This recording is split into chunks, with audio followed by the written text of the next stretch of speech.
Welcome back to another Cleverly Changing podcast. Today is episode 4, and we have an exciting podcast for you today. Today we are talking about paper and writing. So the history that we're going to discuss today is all about where did paper come from. So before there was paper, like in the modern sense, the Egyptians used the papyrus plant.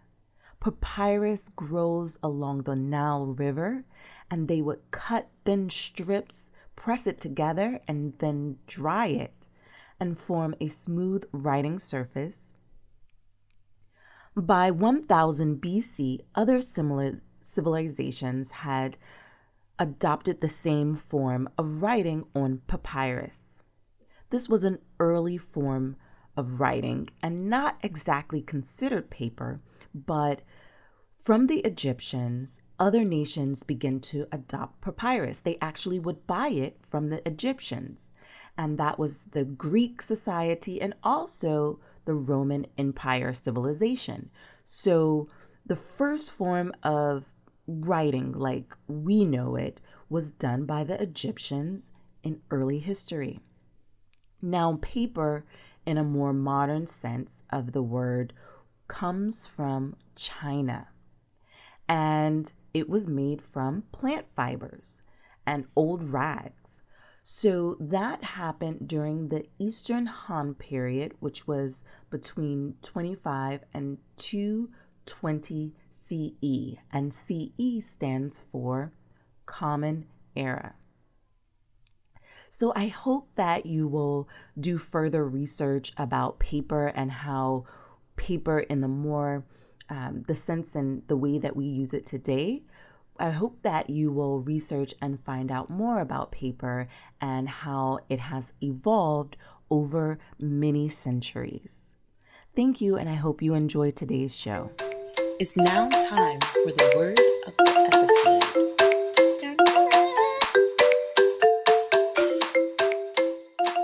Fuata maji yandavio means follow the water in Swahili.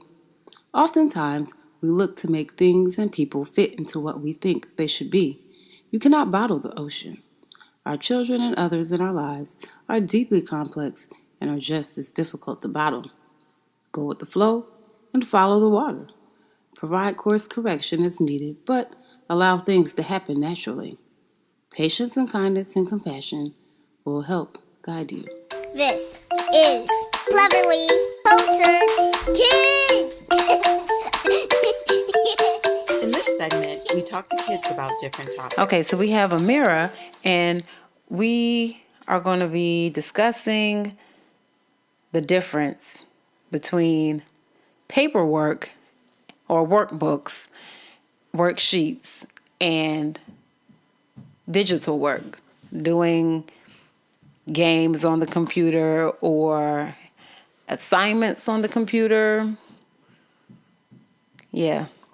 Which do you prefer? Do you prefer to do computer work or paperwork? Computer work. Why? I don't know. I just like computer work better. Have you noticed whether or not one gives you better memory of what you have covered? Do you remember more readily something that you did on paper, or would you say you remember better something that you learned, read, or did on the computer? Well, I like doing stuff on the computer better, but if I feel like when I write it on paper, I can go back. Like for a test, I can go back and look at that paper. But if it's on the computer, then you can't do that. That is true. But do you remember things better from paper or a computer? So if I were to give you a short story to read on the computer and then give you a different short story to read in a book, which one do you think you would better be able to recall what happened? Maybe the paper, because the paper is what I did last. Listen to her with the riddle action. It's not a riddle. Okay. So what is so disagreeable about working with pen and paper, pencil and paper? Well, I don't really like the sound of pen, like, or pencil against paper, because it just sounds really weird, and I don't like it. And the same thing for chalkboard. If someone's like rubbing their nail up against the chalkboard, that is so annoying. Who does that?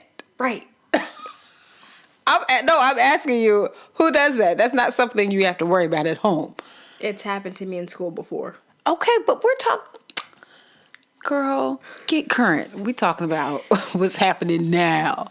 Okay, so what about dry erase? Is that acceptable, or does the marker make too much noises for you too? Dry erase is better, because it doesn't, like, the noise, it doesn't happen as often. Okay. So the most disagreeable part about doing activities in a workbook or on paper is the sound of your pencil or pen on the page. Yeah, sometimes. Yeah. So what about when you're drawing? Because you like to draw, that isn't an irritating sound? Did I catch you? I don't know. Sounds like she's been caught. Okay. Well, can I tell you a secret? Yeah. I prefer paper. I don't know if it's because I'm of that generation or if it's because it just resonates with me, but I do know for certain, without a doubt, that if I were to read something on the computer or my phone or tablet, I'm less likely to be able to recall specifics than if I were to read it in a book, in a newspaper, a magazine, and something like that. Something about the computer, I have to read things quite a few times, the same information on a screen,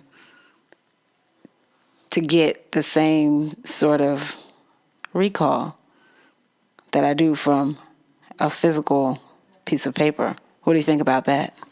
I don't know, but when I know that, like, if I'm reading something on the computer, I can use the mouse to follow along.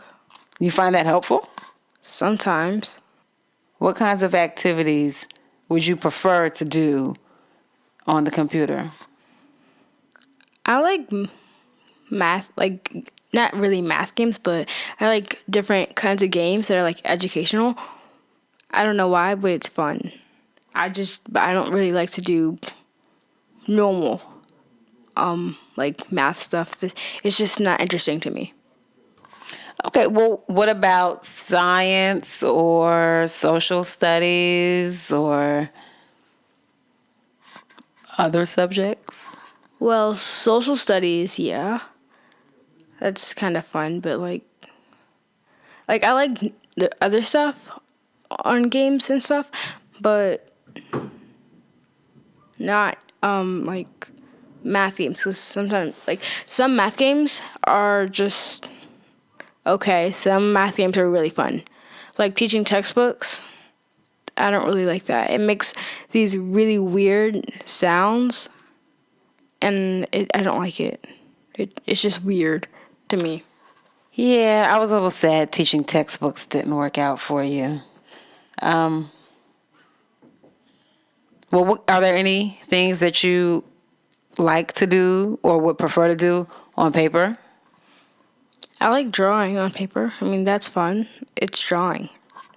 So, out of all the subjects, only art is allowed to be done on paper. Everything else should be digitized. I think so, yeah.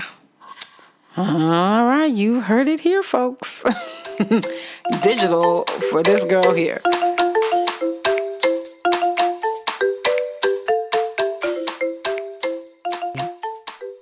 Welcome to the Cleverly Changing podcast, where we talk about culture, life, and just things that interest us from a homeschool perspective. Today, we are answering a few questions from our listeners, and we're excited to get started with this conversation. We are two moms. I am Elle. And I'm Miriam. And we are looking forward to talking to you about education and just different topics that relate to homeschooling and educating our children. So, Miriam, what is the first topic that you want to touch on today? What I found really interesting was the reading, but not, well, I should say it this way, proficient in reading, but not so proficient in spelling. Yeah, it's interesting. It's funny because when we were talking about the topics and, we shared that, my husband chimed in and he said, "What? How is that even possible?" But it is, and it's not unheard of. It's actually very common where a child can read pretty well, but isn't so great at spelling, because those are two skills that don't necessarily work hand in hand, which can be kind of shocking to some of you. I think that they work together better if the written component is properly placed. I'm not really sure what properly placed is, but I think that the three are definitely related, and if one of those is not being focused on enough, then one of the others is going to suffer a little, I think. Okay. I also think it depends on how the child learned how to read. Right. So I would have to agree with that. I think it really depends on how your child is learning how to read. So if your child reads basically just by memorization and memorizing tons and tons of words, then spelling may be a little bit more difficult. If your child is reading based on phonetics, it's possible that it could be a little bit easier. However, we all have to agree or disagree, but we all have to kind of take into effect that the English language isn't all about phonetics, because there are so many exceptions to different English rules that just learning how to read phonetically isn't going to make a person a proficient speller, because the English language kind of does its own things at times. So it's important to be able to learn based on, to practice spelling. So I think you can definitely learn how to spell in a variety of ways, like memorization and phonetics, but I think the whole key to getting your child to spell well is by practicing. And when you have your child practice, it's also important to practice with words that are similar. So when you look at the spelling list that you give your child, when you pick out words that follow those same rules for him or her to spell, let's say caught, fought, bought, all of those are unique words that are not necessarily spelled phonetically, because for caught, it's C-O-U. C-O-U-G-H? Oh, you saying caught. C-A-U-G-H-T. C-A-U-G-H-T. Gotcha. I thought you said cough. C-O-U-G-H, because in my mind, I'm thinking the right. U-G-H so is cough, all of those words, they have the G-H, and we don't really hear those sounds in that sort of way. So the English language is doing those differently. Right. And fault is F-O-U-G-H-T. So It's something that you have to practice. And when you practice words that are similar together, you have a better chance of getting the child to memorize those. True. I mean, so I'm thinking when they're learning to read, if they are just picking up words very easily and anything they see, they're like pulling it out and they can say it, and you thinking, okay, so they know how to read this. They know these words. They've got some of these quirky words, I'll say. They've got those under their belt, so we don't have to worry about it. But in reality, some children have only memorized the visual of that word and haven't actually understood or practiced or gone over the, what do they call those again? Are those called phonographs, digraphs, those things?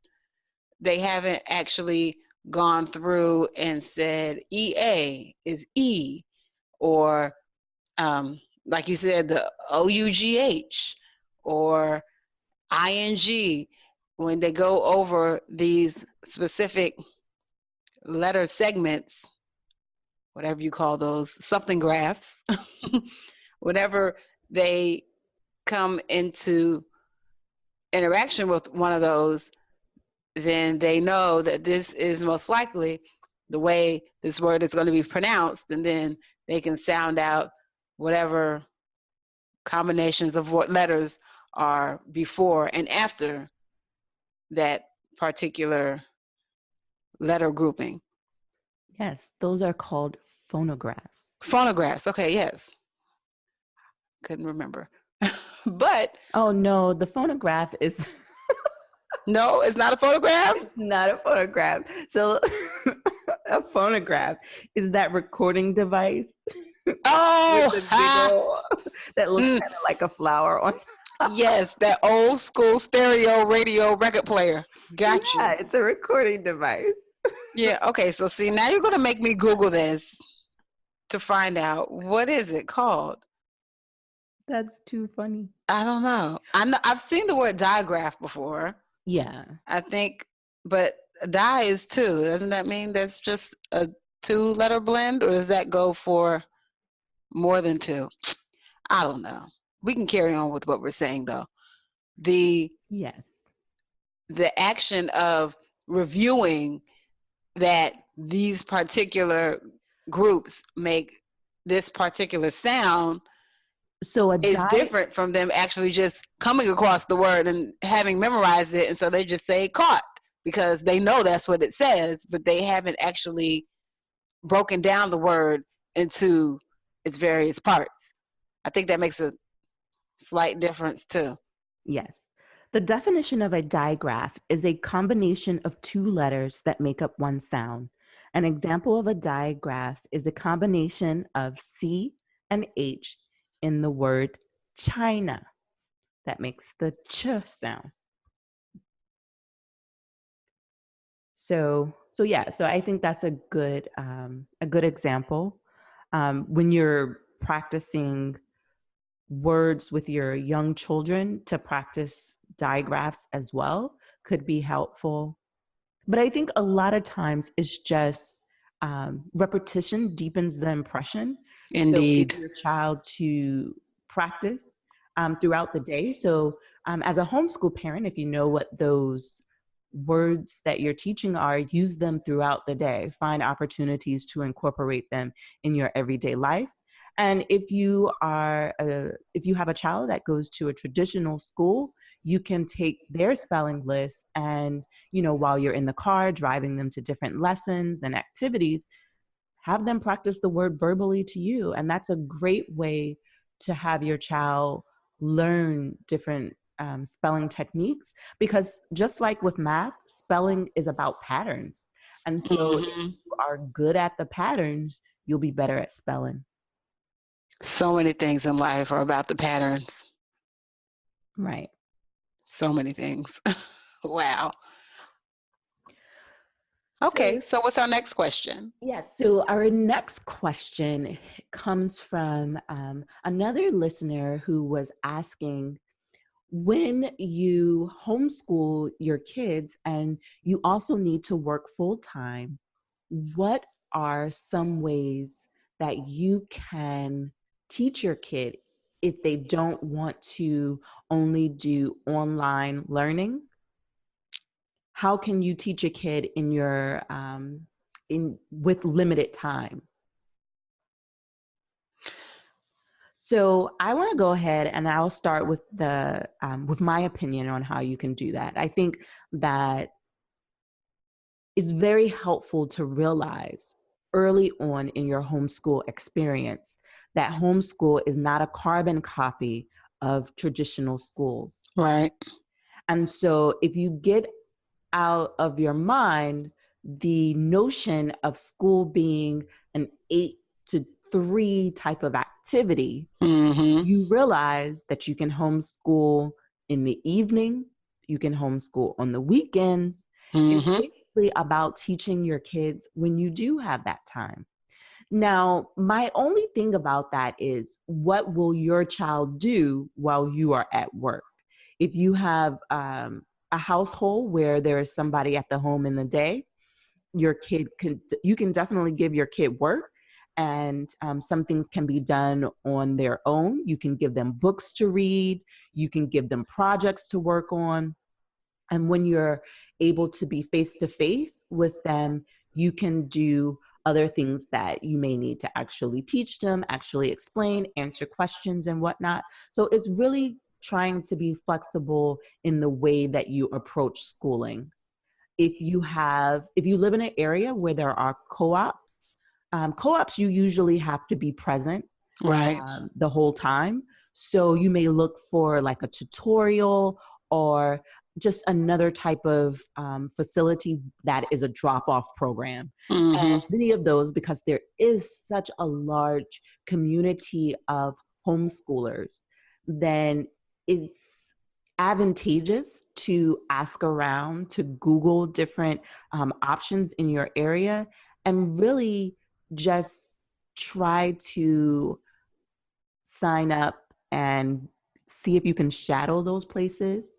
And that way you can find out if there is a program in the daytime that works for your schedule.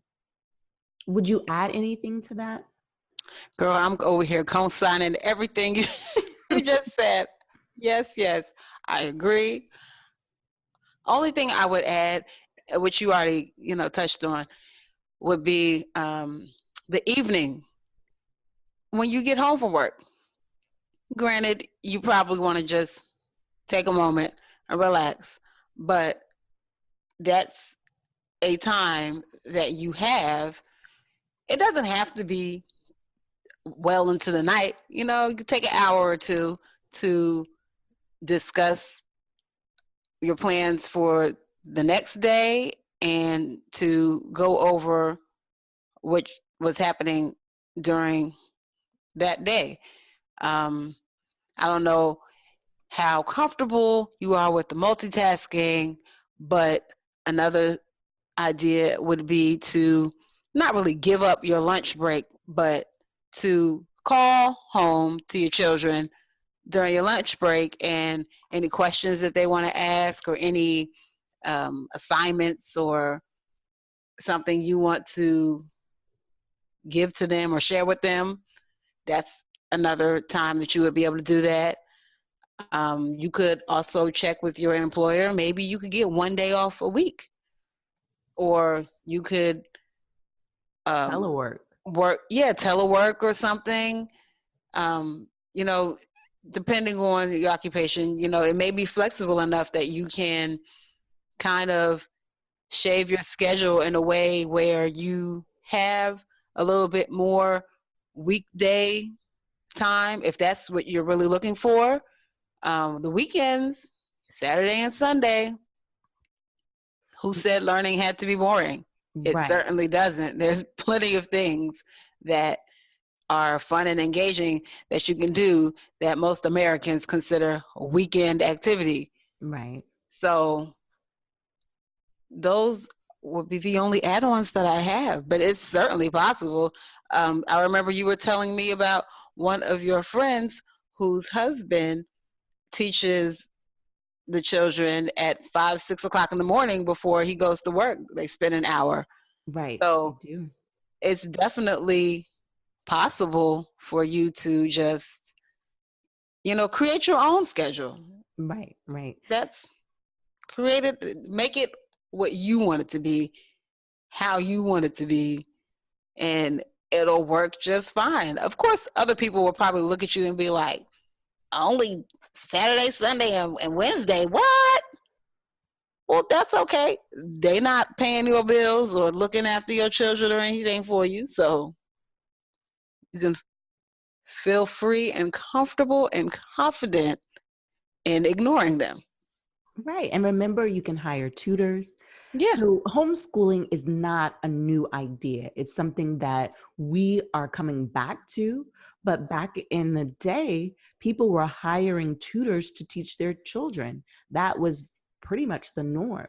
Yeah, the governess. The greatest rule I have in homeschooling is remember to be flexible. So the word flexible to me is at the foundation of homeschooling. So you have to think outside the box, think of what works within your schedule, what works within your time frame, and act accordingly. So you come up with a way to make it work for you. The only thing about that, and I feel like there may be caveats, is when the child is a very social person and they want to, they miss their friends. Mm-hmm. You have to find a way to incorporate extracurricular activities, Right. to get them into a space where they're with other people. A lot of different museums offer classes, and there are just a lot of different resources that you may have to seek out, but they are out there. And so there are some people who have created their own co-ops that work for them. So you kind of have to just try different things and see if they work for you. And if something doesn't work, be willing to, stop that and start something new.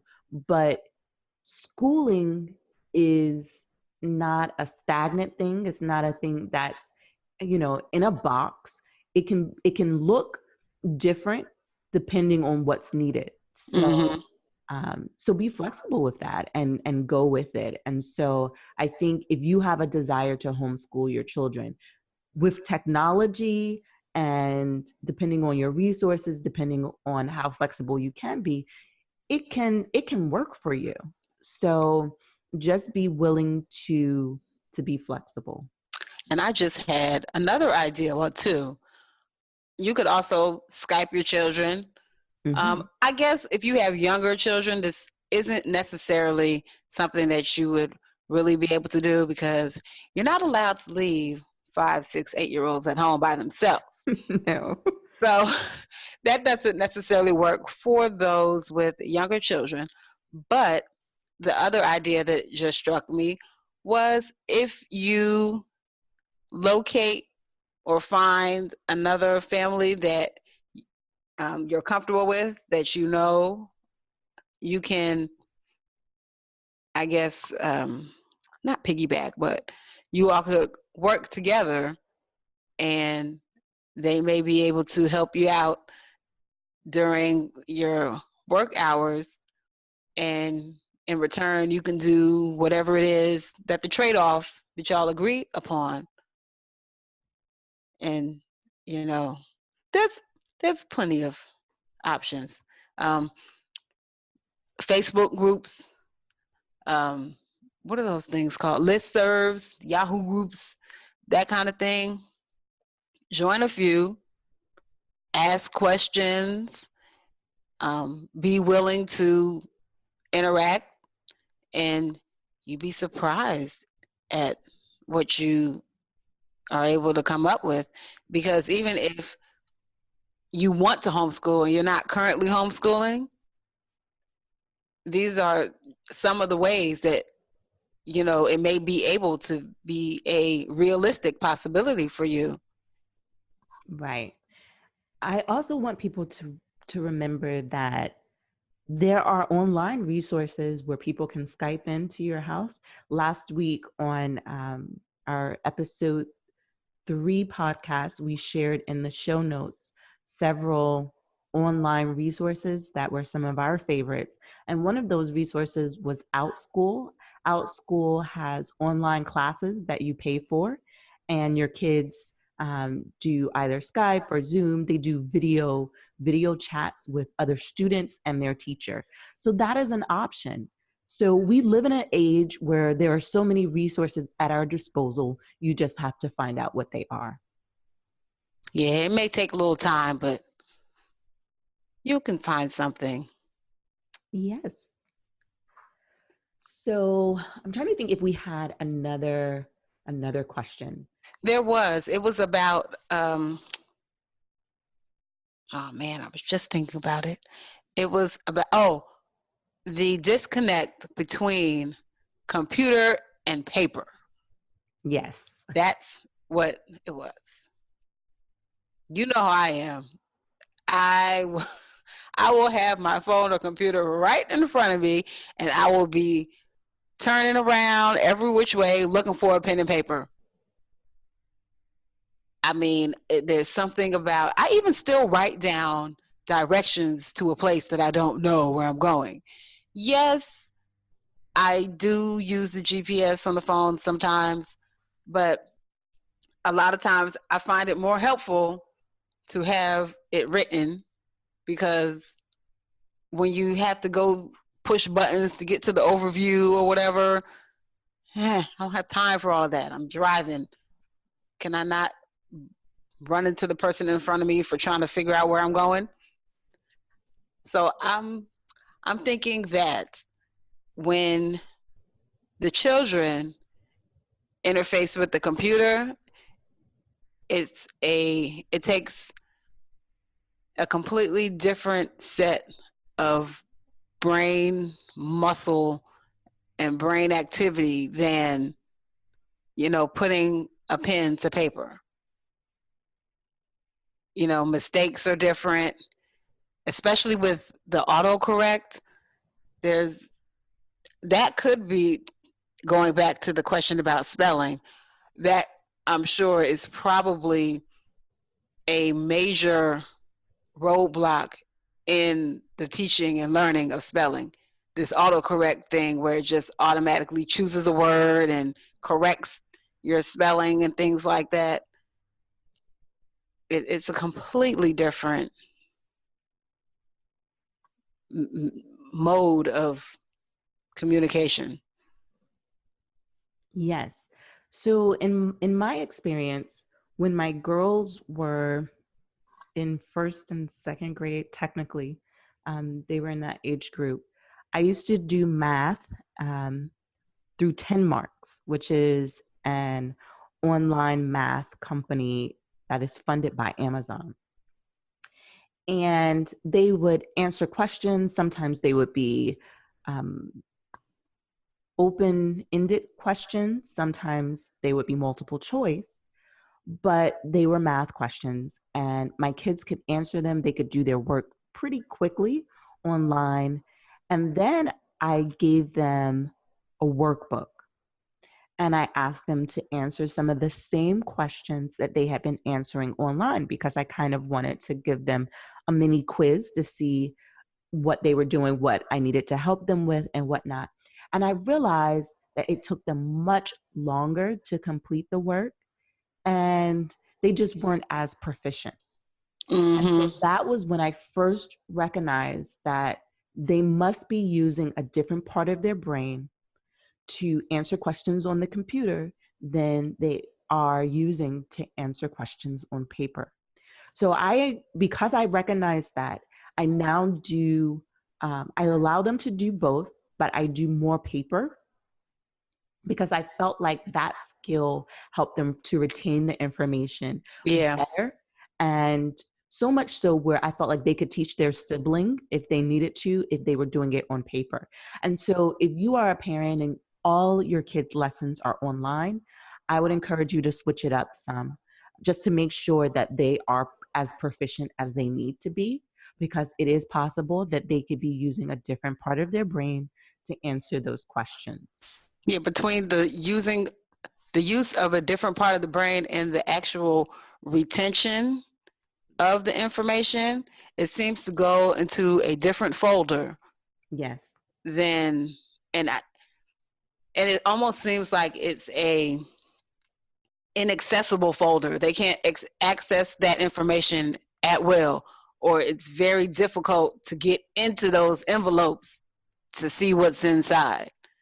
Because I noticed the same thing especially when it comes to math, when Amira's doing practicing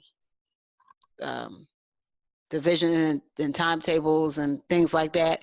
I let her play games that have the intention of reinforcing.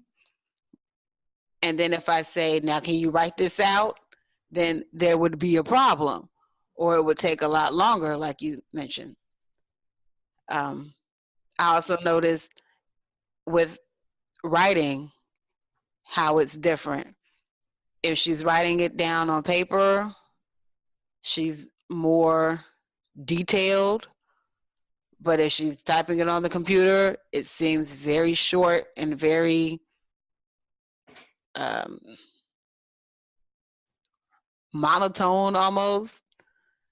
I think there's something about thinking it and having to move your arm and wrist to form these letters, linking the words together, the letters into the words, and the words into the sentences, and the sentences into the paragraphs. There's something different working with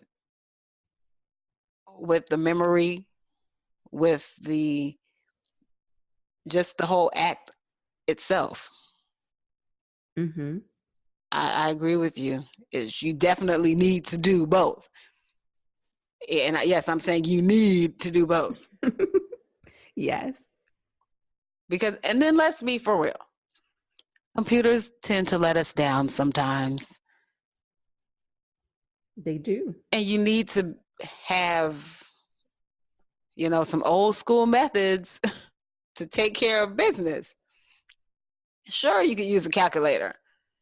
Sure, you could type it on your phone. But if you don't have access to that for whatever reason or another, there's another way to do it.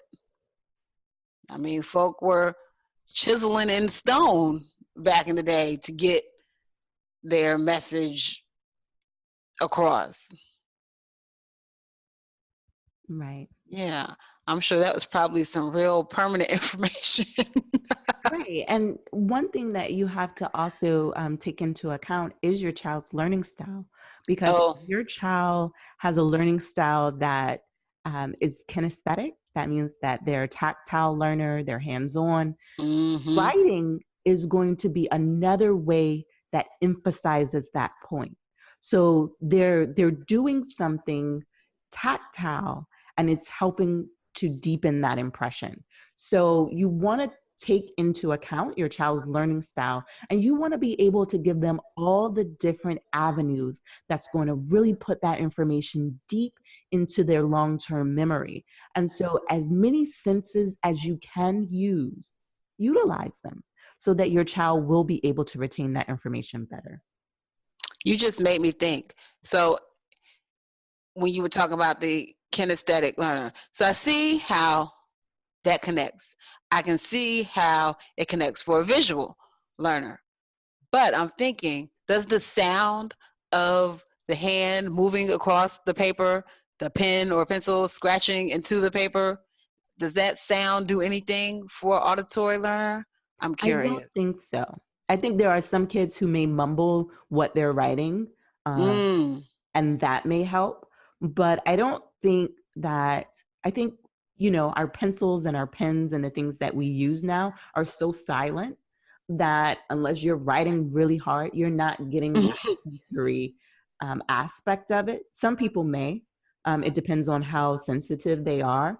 but I think for the vast majority, it may be helpful. So there was a point in college where I decided to record some of my notes. So I would write them out and I would save them to a recorder so that I would play them back while I was doing other things. Girl, you were diligent. My auditory part of my brain, because I had to kind of find a way. I was taking 23 credit hours at one time, and I was like, oh my God. What? I was a bit overwhelmed, but I said, if I utilize my time a little wiser, I will be able to get that information better.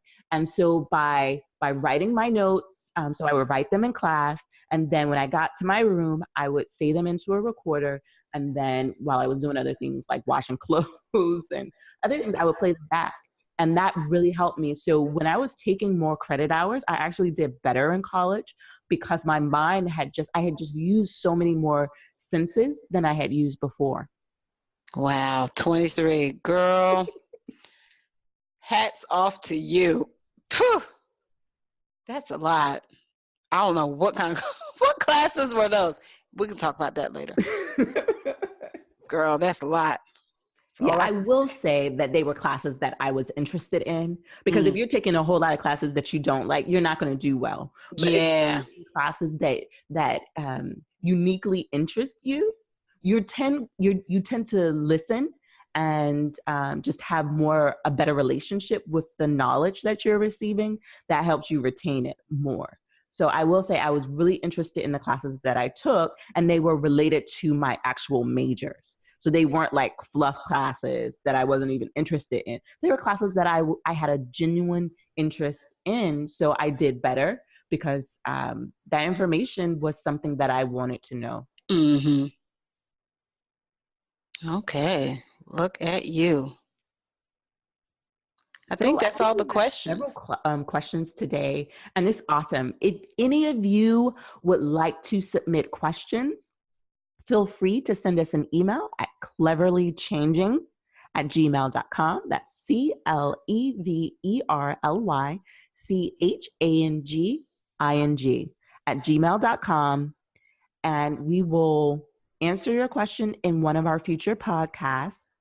And definitely, please tell your friends about our podcast. Our podcast goes live bi-weekly. So we do 2 podcasts a month.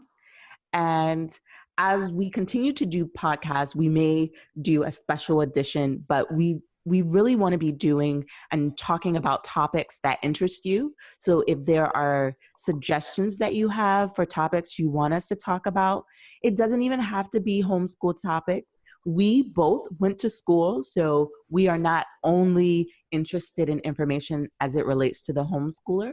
We will answer your questions to the best of our knowledge.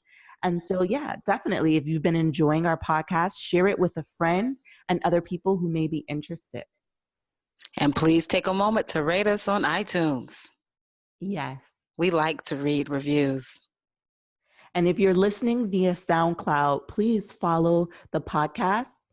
And we are on Stitcher as well, and also Google Play. So you can find us iTunes, Stitcher, SoundCloud, Google Play, just in a lot of places that podcasts are played. So definitely look us up, share us, and submit any topics and suggestions as they come to mind. So we look forward to talking to you soon. So be sure to tune in to our next podcast. And thanks for listening.